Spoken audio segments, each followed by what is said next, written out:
tuah ayam nampak di kaki, tuah manusia tiada siapa yang tahu. Apatah lagi orangnya istiqomah ke masjid tanpa ada apa-apa isu. Isu apa? Dia memang datang kerana Allah, bukan sebab dah lapang ke, bukan sebab dia dah susah ke, bukan sebab lain. Dia datang sebab dia hamba Allah.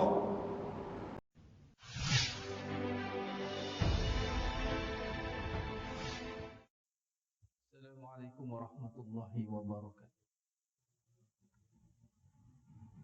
Bismillahirrahmanirrahim. Innal hamdalillah nahmaduhu wa nasta'inuhu wa nastaghfiruh. Wa na'udzu billahi min syururi anfusina wa min sayyiati a'malina. May yahdihillahu fala mudilla lahu wa may yudlil fala hadiya lahu.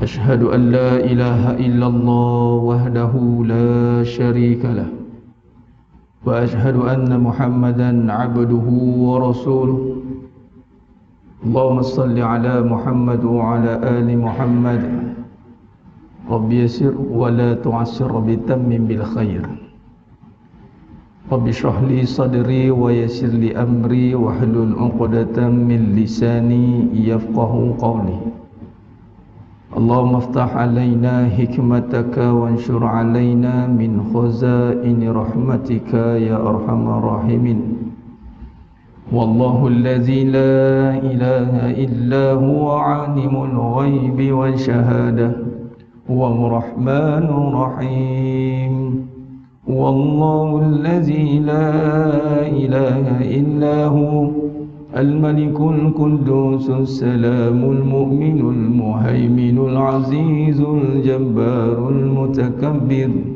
سبحان الله عما يشركون والله الخالق البارئ المصور له الأسماء الحسنى يسبح له ما في السماوات والأرض وهو العزيز الحكيم ولا حول ولا قوة إلا بالله العلي العظيم ولا منجا من الله إلا إليه أما بعد أيها المؤمنون اتقوا الله أوصيكم وإياي بتقوى الله فقد فاز المتقون.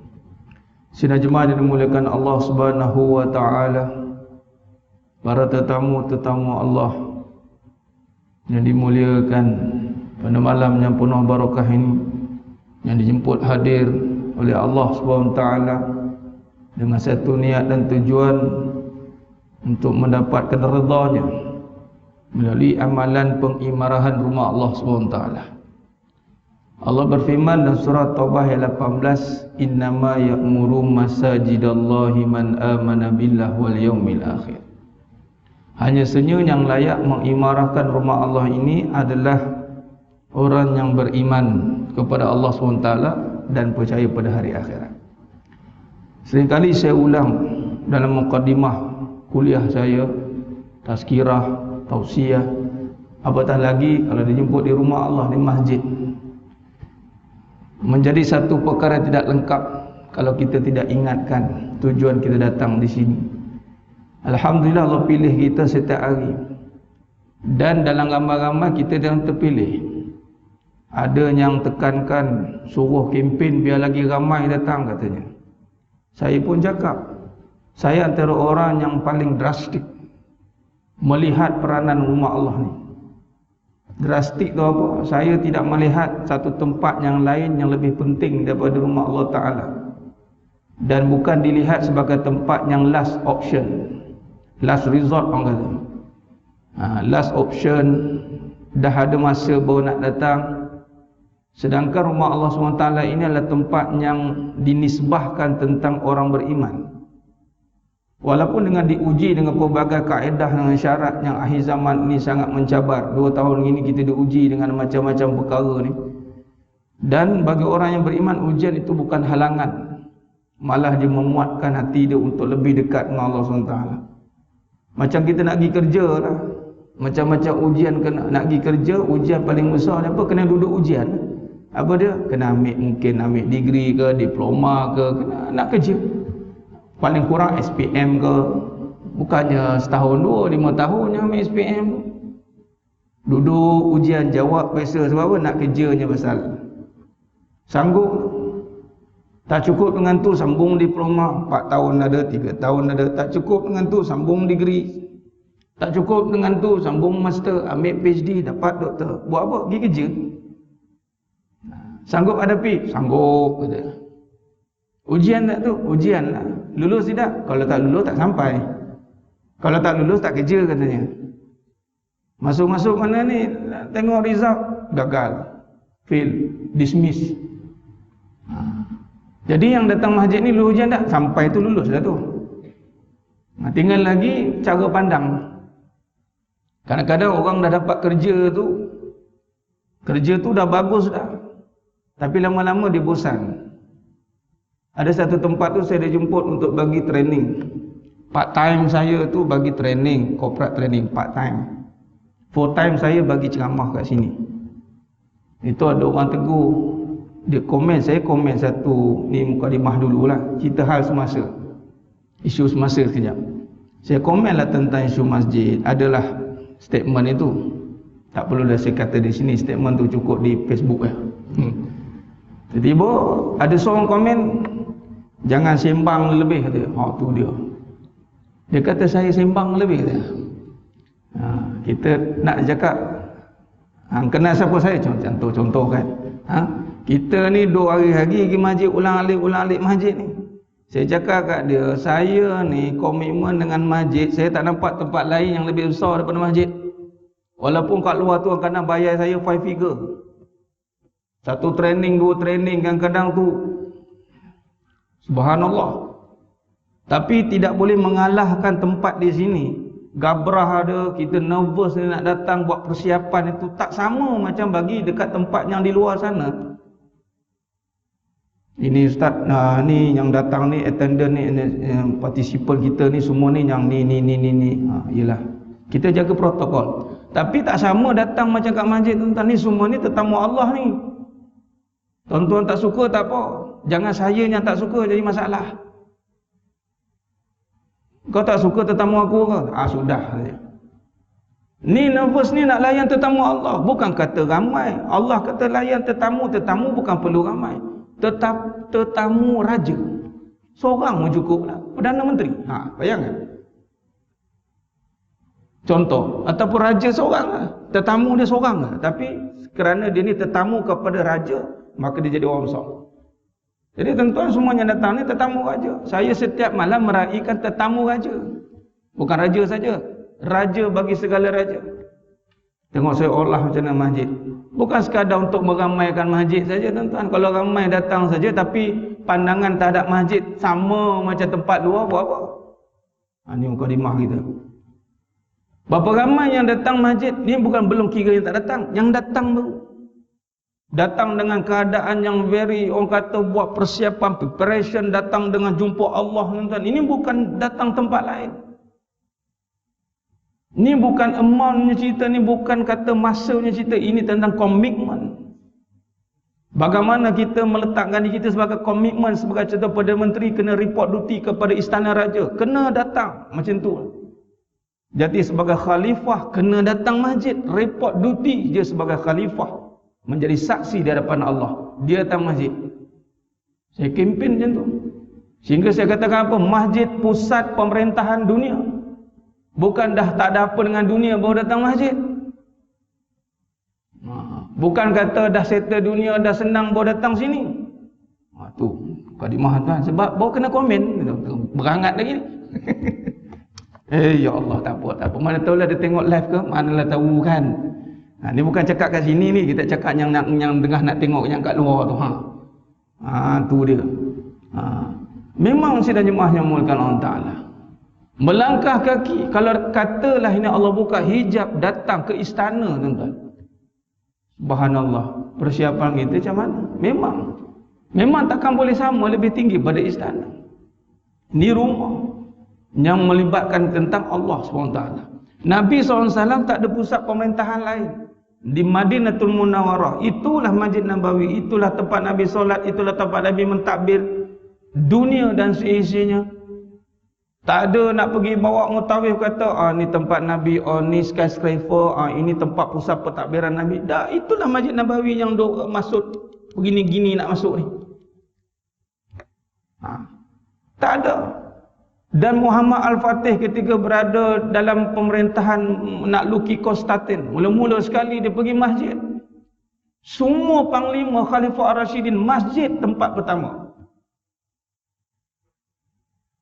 Bukan sekadar nak kempen. Kempen datang masjid pergi ramai. Saya takkan kata nak ramai datang, yang berkualiti saja. Tak apalah buat setakat ni, yang berkualiti saja datang. Okey. Memanglah kalau nak masuk istana ikut function. Kalau jenis function yang perlu ramai datang, ramai. Kalau yang hari-hari datang bukan orang biasa.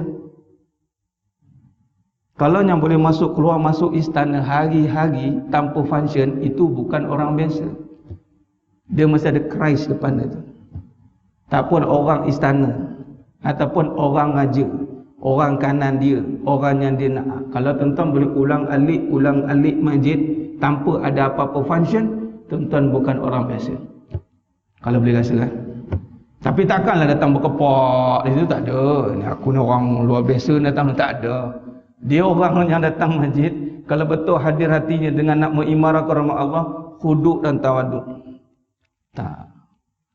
Panglima-panglima dulu memang macam tu. Berisinya tidak terlihat, berisinya tidak kelihatan, tawaduknya jalan. Sebab apa? Allah kata dalam Quran surah Furqan ayat 63, ibadur rahman yamshuna 'alal ard hauna. Hamba Allah itu berjalan atas muka bumi itu dengan tunduk. Dia hormat orang. Dia tidak tengok siapa ni dari mana ni, dia takkan. Dia tahu dia ini hamba Allah. Silat lagi bulan waliullah. Tuah ayam nampak di kaki, tuah manusia tiada siapa yang tahu. Apatah lagi orang yang istiqomah ke masjid tanpa ada apa-apa isu. Isu apa? Dia memang datang kerana Allah. Bukan sebab dah lapang ke, bukan sebab dia dah susah ke, bukan sebab lain. Dia datang sebab dia hamba Allah. Tak ada apa-apa isu, tak perlu kena buat kempen, tak perlu kena provoke, tak perlu kena bagi perangat, tak perlu. Cukup dia orang beriman, dia tahu tempatnya di mana, di sisi Allah, syariatnya di rumah Allah. Titik, khalas. Tak payah syarah panjang-panjang lagi. Ketika 5 tahun yang dulu, dah masuk 5, 6 tahun, 7 lah waktu tu sakit.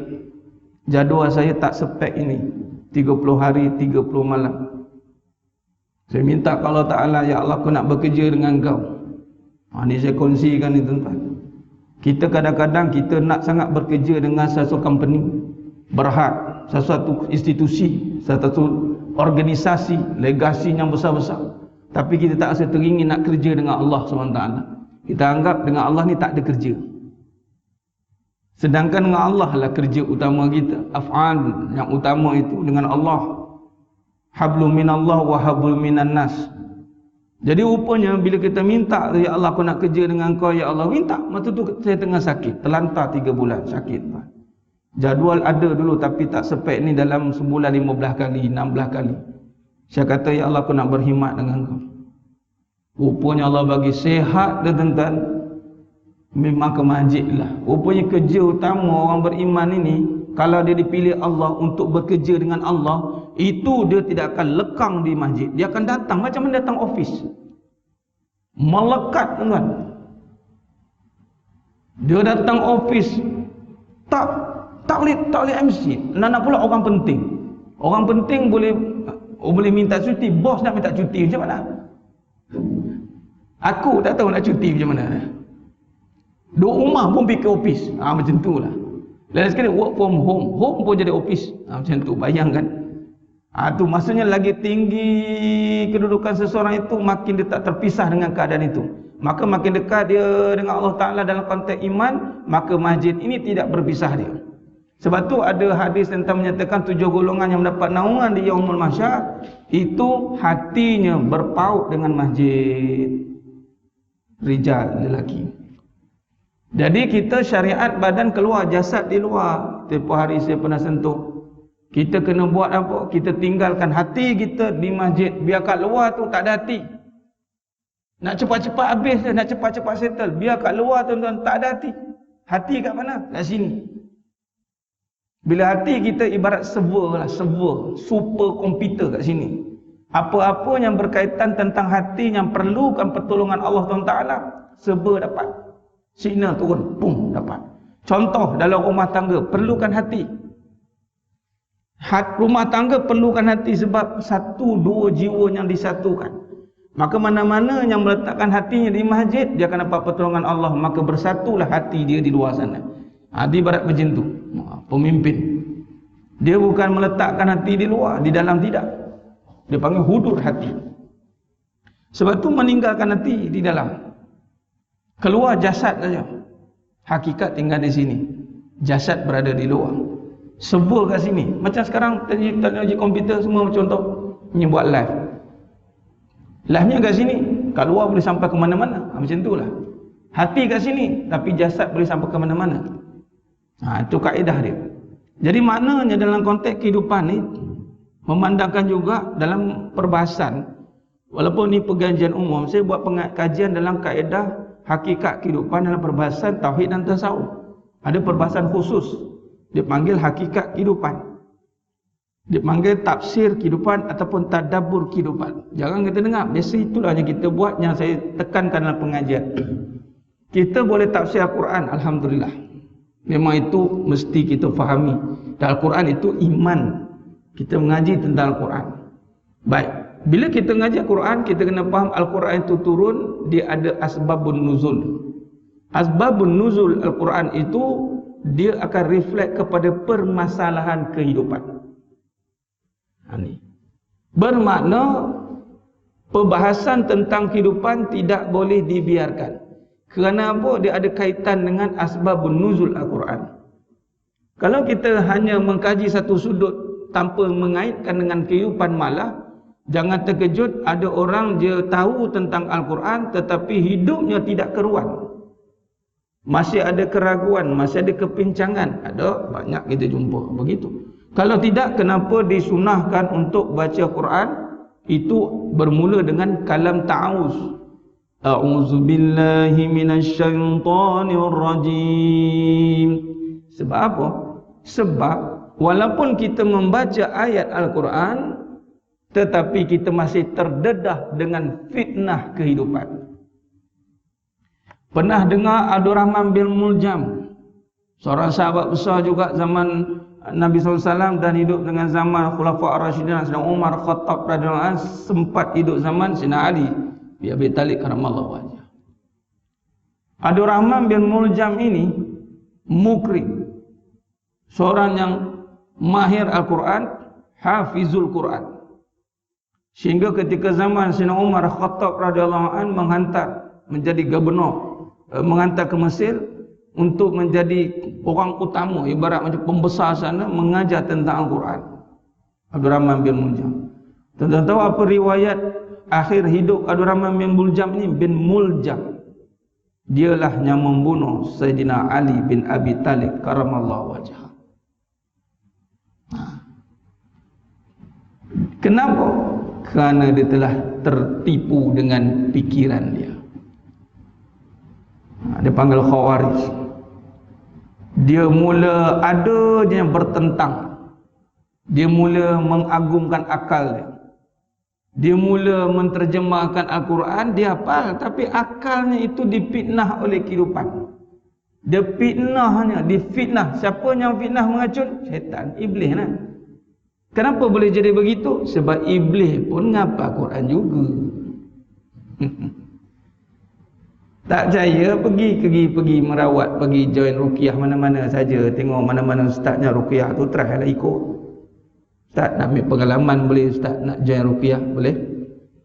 Kita join ruqyah ada, dia guna ayat Quran, kita pun guna ayat Quran. Try baca tengok, silai bulan, dia tegur kita, tajwid tu makhraj betul kan? Tak pasal-pasal. Pernah tidak berlaku, ustaz, kenapa saya baca Al-Quran tak jadi? Ramai. Saya dah baca banyak kali tak jadi. Tengok. Adakah ayat Quran tu tak jadi? La, ayat Quran tu kalamullah. Mana boleh tak jadi? Sifat Al-Quran itu sifat yang sifat ufis sudur. Al-Quran kalamullah, bukan makhluk.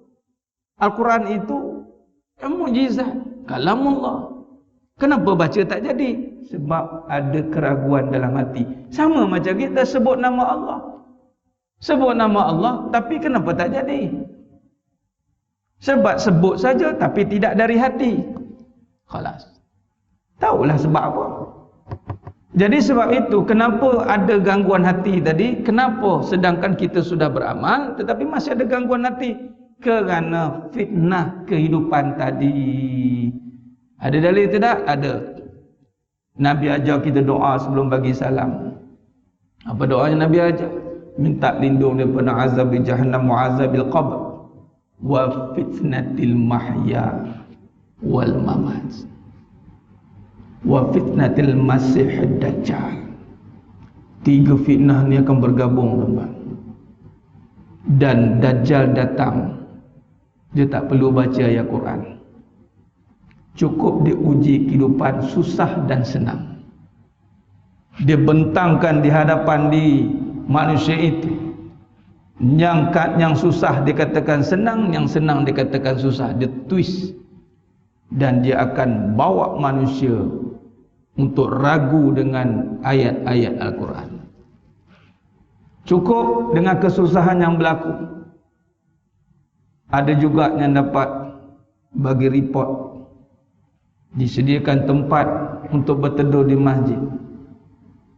Ketika solat, tidak solat di masjid, tak solat, tapi duduk di masjid, berteduh di masjid. Tapi ketika datang waktu solat, tak solat. Nampak? Itu baru sikit, belum lagi betul-betul dajjal turun. Dan ini semuanya berlaku apabila tadi fitnah kehidupan. Jadi maksudnya apa?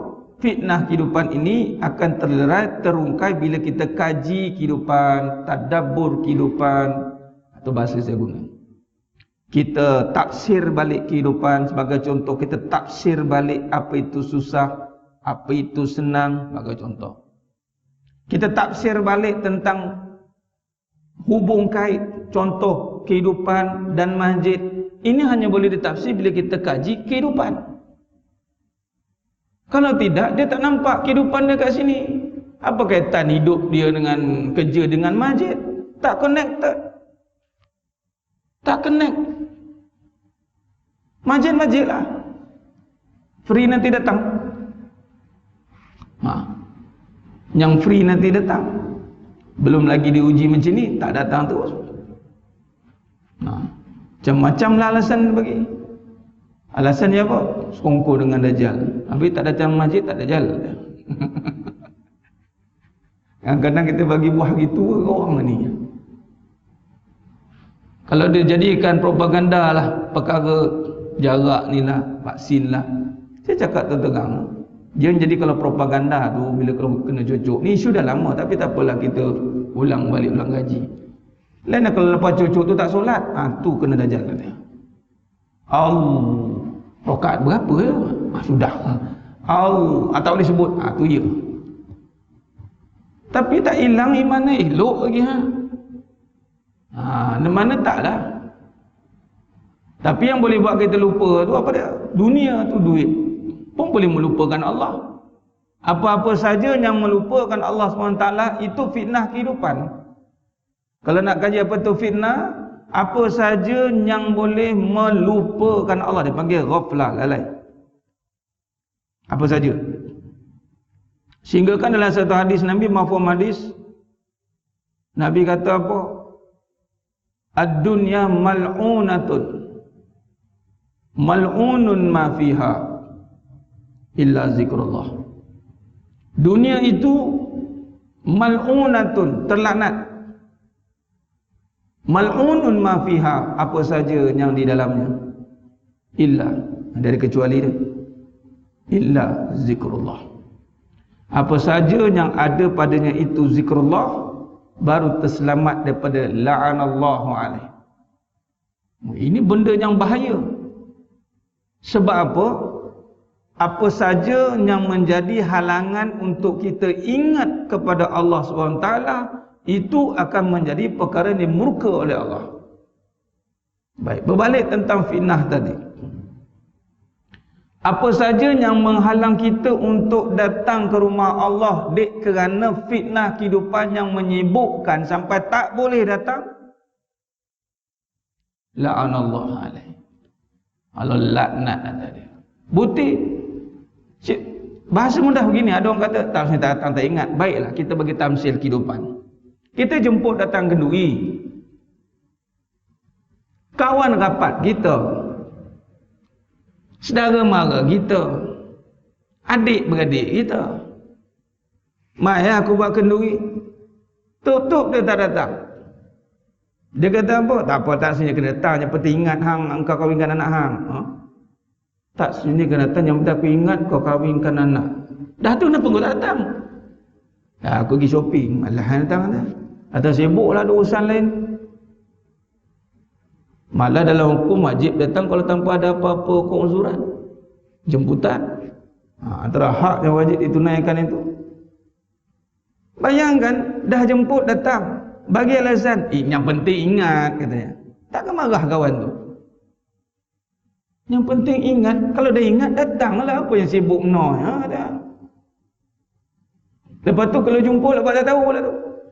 Kongkok minta maaf saya. Aduh ya Allah, minta maaf lah ya Allah, sibuk.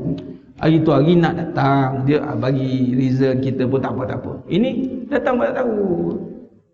Tak tanya pun tidak, apa pun tidak, padahal kita jemput dia. Lalu buat tak tahu, buat tak tahu. Tak rasa bersalah, tidak apa, tidak. Tak rasa. Malah tengok, ini orang masjid ni, tak apalah. Dia panggil orang masjid je ke? Orang masjid je ke? Ada ke orang masjid? Masjid bukan untuk orang masjid, masjid untuk orang beriman. Kita je mari orang masjid. Ni orang masjid ni. Orang masjid ni. Ini bukan orang masjid, kita bukan orang masjid. Nah, sudah. Apa saja yang menghalang kita, lalai-lalai ini dia jadi perkara yang tidak ingat. Bila tidak ingat, dia tidak buat. Bila tidak buat, maka datangnya murka Allah SWT. Apa saja yang menghalang kita sebagai solat, Allah kata, an solatihim sahun, an solatihim sahun. Di antara solat itu kita lalai, bukan fi, an maksudnya zuhur asar. Asar sekarang lewat dah 4:40. Dia tahu 4:40 asar. 4:35 nasi goreng kampung dua. Teh tarik, dia tahu. Tapi dia kata apa? Lapar. Ya ke lapar aku 4:35 tu contoh. Ke ataupun tiba-tiba lapar nak solat tu, tahu maghrib 7 suku. 7:10 mi goreng mamak tu kata. Dia tak ada siapa. Ini nak kategorikan, kalau kita cakap sekarang katanya ini menjatuhkan hukuman. Ini bukan soal jatuhkan hukuman, bagi kesedaran. Saja buat ke ataupun memang ke, itu kita bagilah. Kalau saja istighfarlah. Kalau betul-betul nak lapar sangat macam nak mati dah, tak apalah makan lah. Potong keton dia tak makan mi goreng ni mati dengan kata 7:10 dah maghrib, makan dululah. Tak apalah. Ini elok lagi dia. Maknanya perkara yang menghalang dia untuk ingat kepada Allah. Bila sebut ingat ni, dalam kehidupan kita ringkaskan perbahasan dia. Kita buat kajian ni sebenarnya mahnya Allah Ta'ala. Dalam kehidupan dalam fitnah mahya wal mamat, itu wal mamat tu mati. Mati ni antara fitnah dan hidup pun dia, fitnah ni sama. Apa dia? Adalah untuk buat kita lupa Allah tu. Lawan kepada nasihat manusia, lawan kepada lupa itu ingat zikrullah. Bila hidup lupa Allah, mati pun lupa. Dia akan lupa, tak boleh nak sebut, tak boleh ingat sebab waktu tu dah kelang kabut, waktu nak sakarat, Allahu Akbar, waktu yang paling dahsyat. Saat yang paling lemah, di saat tak ada siapa boleh tolong, hanya amalan saja, dan di saat itulah iblis datang menyamar dengan bentuk rupa kebaikan nak bagi kita lupa apa yang kita syahadahkan. Akhirnya kalah dia. Itu yang takut. Dan ini berentetan daripada kehidupan dulu, hidup. Jadi apa yang kita zahirkan dalam kehidupan ni, datang masjid, solat, makan, minum, kerja, seluruhnya mesti kita kaitkan dengan ingat Allah. Kelas. Ni aku kerja ni sebab ingat Allah. Sebab tak boleh kita bahas nas ataupun bagi hujah kehidupan kita, ada yang masih ingat, ada yang tidak. Dia boleh buat dua division ataupun dia divide by two. Okey, ini ingat, ini tidak. Kalau misal kata dia boleh divide, ini ingat, itu kenapa dia tidak ingatkan semua saja, semua perkara itu tentang Allah? Kalau dia tahu, ini time ini kita ingat Allah, time ini kita lupa Allah, maksudnya dia sedar. Dia sedarnya dia lupa Allah. Allah lagi bahaya. Lagi bahaya. Lepas habis saat ni, lepas kuliah, lepas ceramah, lepas solat, kita makan mi, kita lupa Allah, Ustaz. Boleh cakap gitu? Boleh ke buat perbahasan gitu, kita lupa Allah, Ustaz?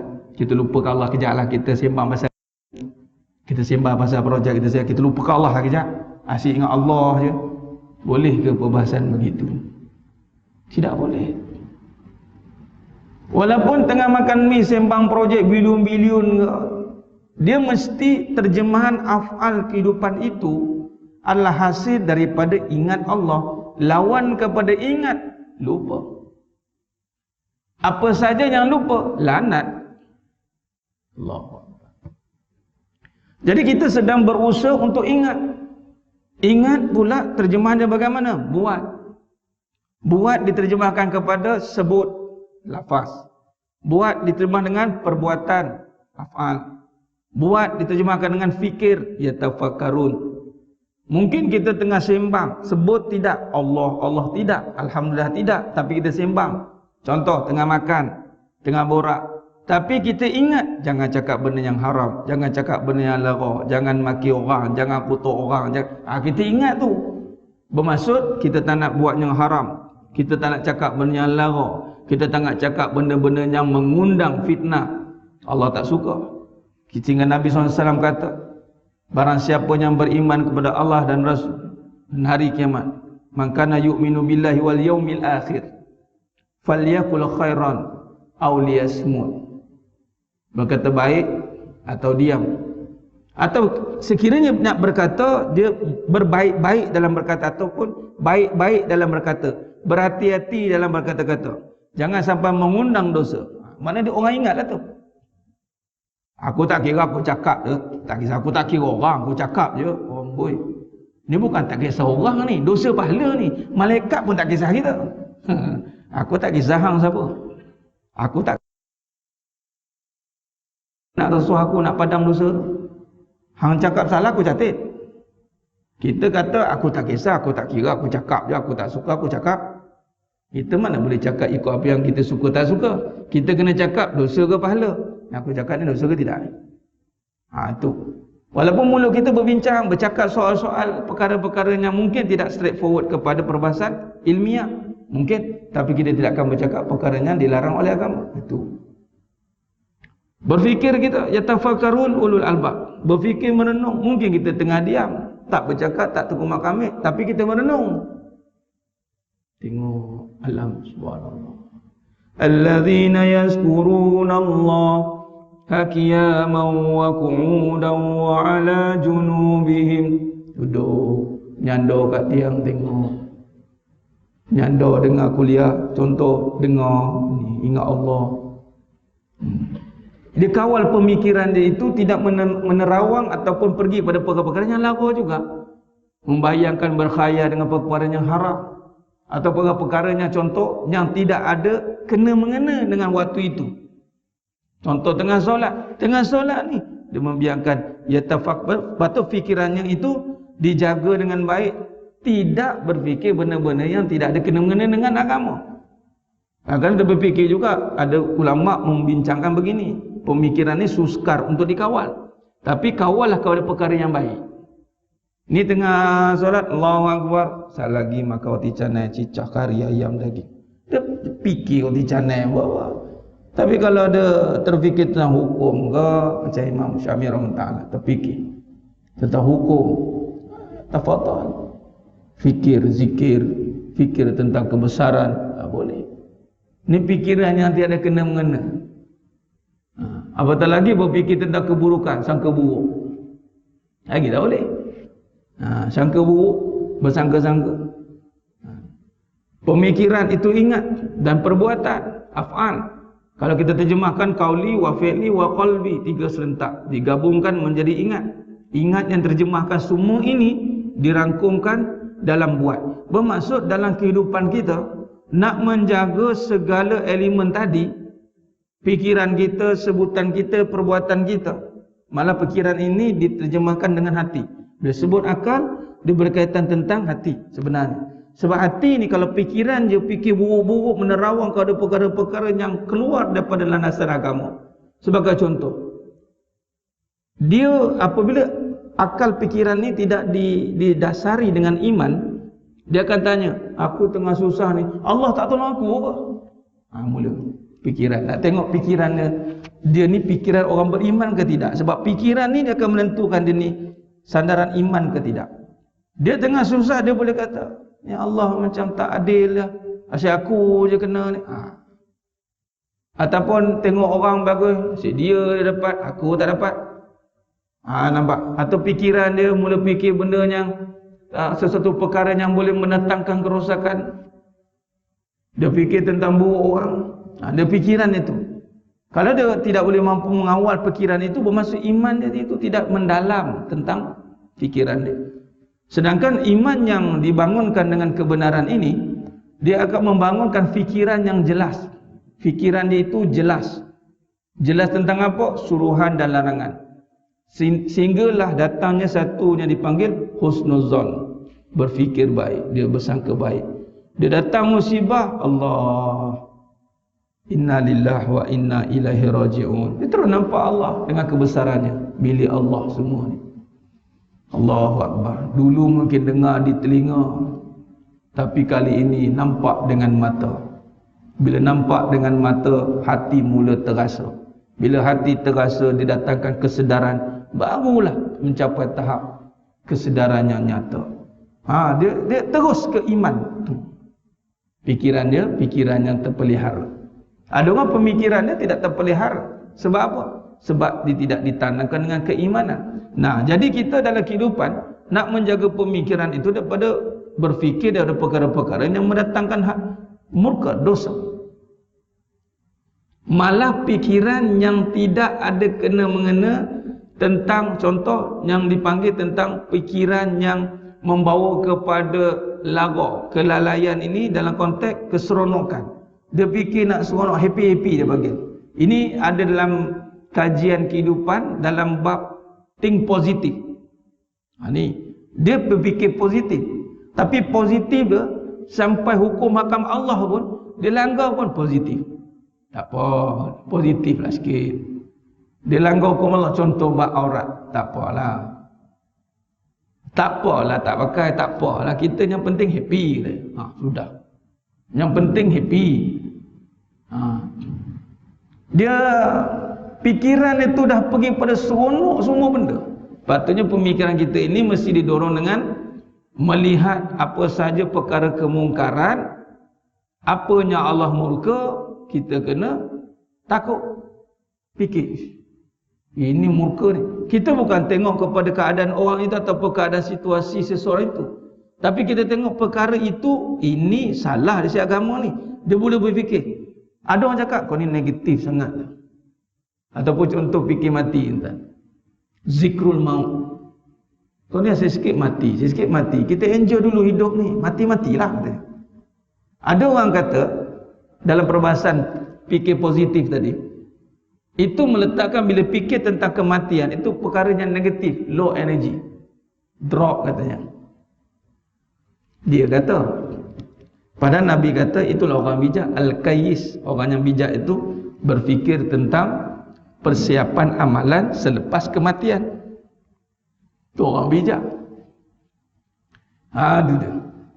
Dia bila berfikir tentang kematian itu, zikrul maut, dia bukan membawa kepada kelemahan, malah zikrul maut itulah membawa kepada satu kehidupan yang lebih menguntungkan. Sebagai contoh, inilah peluang dia untuk mendapat kehidupan yang kekal abadi.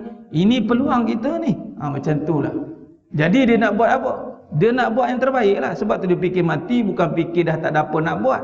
Dia kalau fikir mati, banyak benda nak kena buat. Dan apa yang dia dapat selepas ini, abadan abada, lagilah tuan-tuan, lagilah all out. Kalau hidup yang setara tak tahu bila habis ni pun kita boleh all out, sekadar nak merasai nikmatnya sementara, nak rumah selesa, kereta selesa, nak menyenangkan kehidupan, kita boleh all out. Ini kan kehidupan yang kekal abadi, takkan tak nak all out. Ataupun kita tidak yakin dengan janji Allah. Nah, timbul kat situ pula perbincangan dia. Kenapa kita cepat terinspirasi dengan satu contoh? Ini kita cerita realiti. Dalam perbincangan hakikat kehidupan tuan, kita cerita realiti. Contoh, kenapa kita terinspirasi daripada SPM sambung diploma? Lepas diploma sambung degree. Ini bukan sikitnya duit pakai ni. Lepas degree sambung master. Sambung master, sambung PhD. Apa yang menyebabkan kita terinspirasi nak sambung? Adakah semata-mata ilmu atau ada habuan di sebalik itu? Salah ke Ustaz? Tak, kita bukan cakap salah tak salah. Kita cakap kenapa kita terinspirasi? Kerana setiap level menggambarkan kehidupan yang berbeza. Realiti. Dah, kenapa tak nak kaitkan setiap level dalam kehidupan amalan kita juga mendapat kehidupan berbeza? Kenapa nak samakan? Bab dunia kita marah samakan. PhD, doktor nak sama dengan SPM. Jangan berdesing tinggal lah. Tiba-tiba bab iman sama je, tak apa, yang penting buat. Tak ada orang nak berdesing lah. Bab dunia kita marah nak samakan. Tapi bab agama sama je, tak apa. Macam tu juga. Tak sama tak. Syurga Firdausi lain. Paling rendah syurga, paling rendah Nabi kita mahfum hadis, yang keluar last keluar syurga, last keluar neraka masuk syurga. 10 kali ganda dunia. Allah luasnya. 10 kali ganda dunia. Azan. Kita buat kesimpulan. Wa subhanallah innaka la tukhliful mi'ad. Allahumma salli ala Muhammad wa ala ali Muhammad. Sudah jemaah yang dimuliakan Allah SWT. Khair, kesimpulan yang kita boleh buat. Baik, berbalik pada tadi. Kenapa kita tadi terinspirasi? Sebab kehidupan ini dia ada dua, kehidupan akhirat, kehidupan dunia. Wa mal hayatud dunya illa mata'ul ghurur. Tidaklah kesenangan dunia itu kesenangan yang menipu. Jadi maknanya sekarang ni, dalam kita melihat sudut pandang agama, melihat kehidupan, bagaimana kehidupan dunia ni bagaimana? Kalau kita boleh cepat terpengaruh dengan keadaan dunia yang diberikan tadi, dibentangkan dengan perubahan kedudukan, ya ambil, tak salah. Wala tansa nasibaka minad dunya, ambil kedudukan itu. Tapi masalahnya dalam bab akhirat, dalam bab kehidupan yang nyata, kita tidak ke arah itu pula. Kita menganggap dengan satu kedudukan kita untuk bersungguh-sungguh di dalam agama ini menjadi satu perkara yang biasa. Tiada dipanggil mujahadah, tak ada dari kesungguhan itu. Kerana kita beranggapan sama. Sedangkan manusia itu kalau tengok pada kehidupan dunia ada level-level dia.